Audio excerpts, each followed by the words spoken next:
Hello friends, Sunita Mohan's kitchen में आपका स्वागत है। आज हम इडली और डोसा के लिए बैटर तैयार करेंगे। फ्रेंड्स, मैं आपको स्टेप बाय स्टेप और टिप्स के साथ बताऊंगी ताकि ठंड के दिनों में भी हमारा जो बैटर है वो अच्छे से फूले और जब हम इडली बनाएं तो इडली हमारा सॉफ्ट रहे और डोसा जो है क्रिस्पी रहे। बैटर को बनाकर आप फ्रिज में इसे 3 से 4 दिन के लिए आराम से रख सकते हैं और जब भी आपको इडली या डोसा बनाने का मन हो तो आप इसे निकाल कर इसमें थोड़ा सा नमक डालकर आप बना सकते हैं। तो चलिए हम बनाना शुरू करते हैं। यहाँ मैंने 3 कटोरी इडली का चावल से बैटर तैयार किया है। फ्रेंड्स, अगर आपके पास मेजरिंग कप है तो आप कप से भी नाप सकते हैं। 3 कटोरी चावल है तो कटोरी के नाप से ही हम 1 कटोरी उड़द का दाल लेंगे। चना दाल हमें चाहिए हाफ कटोरी। चावल और दाल को हमें अलग अलग अच्छे से धो करके पानी में फुलाना है, तो हम उड़द दाल में ही चना दाल को डाल देंगे। चावल में हम करीब हाफ टेबल स्पून मेथी दाना डाल देंगे। अब हमें दोनों को अलग अलग अच्छे से धो करके पानी में सोख करके रखना है। चावल मेथी दाना को एक साथ और उड़द दाल और चना दाल को एक साथ, तो इसे हम अच्छे से धोकर पानी में सोख करेंगे। इसके साथ ही हमें हाफ कटोरी पोहा चाहिए।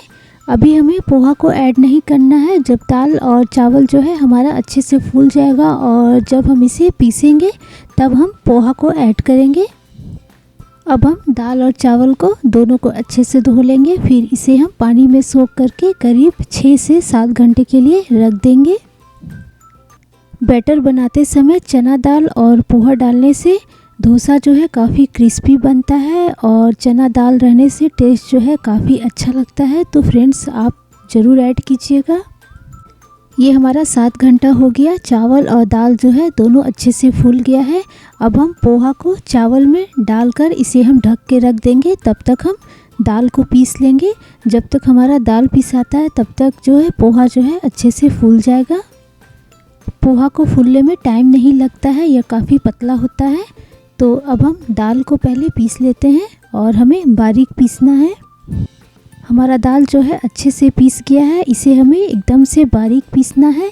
इसी तरीके से हम चावल को भी पीस लेंगे। पीसते समय हमें बहुत ज़्यादा पानी ऐड नहीं करना है, जितना ज़रूरत होगा उतना ही हम पानी डालेंगे, क्योंकि हमें इस बैटर से डोसा और इडली दोनों बनाना है। इडली के लिए बैटर जो है थोड़ा मोटा रहता है और डोसा के लिए थोड़ा पतला रहता है। तो हम पहले मोटा बैटर तैयार करके रख लेंगे और जब हमें डोसा बनाना है तो थोड़ा सा हम पानी और नमक डालकर बैटर तैयार करेंगे। और इडली के लिए हमें थोड़ा मोटा बैटर चाहिए, तो उसमें बस हम नमक डाल करके इडली तैयार करेंगे। हमारा चावल और दाल जो है अच्छे से पीस गया है। इसे हम बर्तन में रखेंगे और लगातार चलाते हुए करीब हमें इसे 1 से 2 मिनट के लिए फेंटते रहना है। आप चाहे तो हाथ से भी फेंट सकते हैं। फेंटने से बैटर जो है अच्छा से फूलता है और इडली या डोसा आप बनाएंगे तो उसका कलर भी बहुत ही ज़्यादा अच्छा आता है। तो आप यह ज़रूर ट्राई कीजिएगा। फ्रेंड्स, जब भी आप बैटर बनाएं तो उसे आप बड़े बर्तन में रखें, क्योंकि यह काफ़ी फूलता है और छोटा बर्तन रहने से बैटर जो है हमारा बाहर आ जाएगा। तो इस बात का आप ध्यान रखिएगा।